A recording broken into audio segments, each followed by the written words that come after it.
మహాభారతం ఆదిపర్వం కథ. ఒకప్పుడు నైమిసారణ్యంలో సౌనక మహర్షి యజ్ఞం నిర్వహించేవారు. ఆ యజ్ఞానికి వచ్చిన సూతపురాణికుడు ఉగ్రశ్రవుడు మహాభారతాన్ని వినిపించసాగాడు. ఈ కథను మహర్షి వ్యాసుడు రచించాడు. గణపతి దేవుడు దీన్ని లిఖించడానికి ఒప్పుకున్నాడు. భరత వంశ కథ. ఒకప్పుడు దుష్యంత మహారాజు అడవిలో తిరుగుతుండగా కణ్వ మహర్షి ఆశ్రమానికి వెళ్తాడు. అక్కడ శకుంతలను చూసి ప్రేమలో పడతాడు.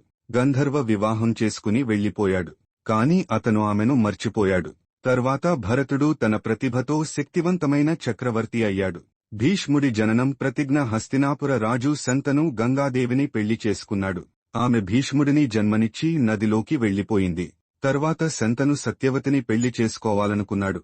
కాని ఆమె తండ్రి భీష్ముడు రాజ్యం వదిలేయాలన్న నిబంధన పెట్టాడు.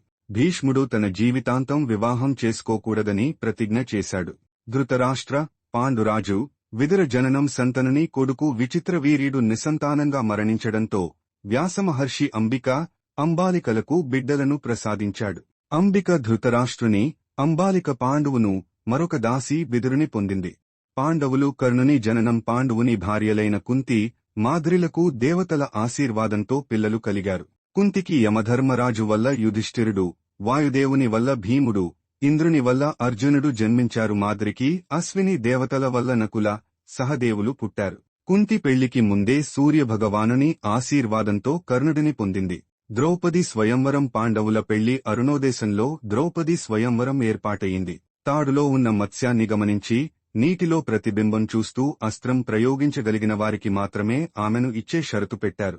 అర్జునుడు ఈ పరీక్షను విజయవంతంగా పూర్తి చేశాడు.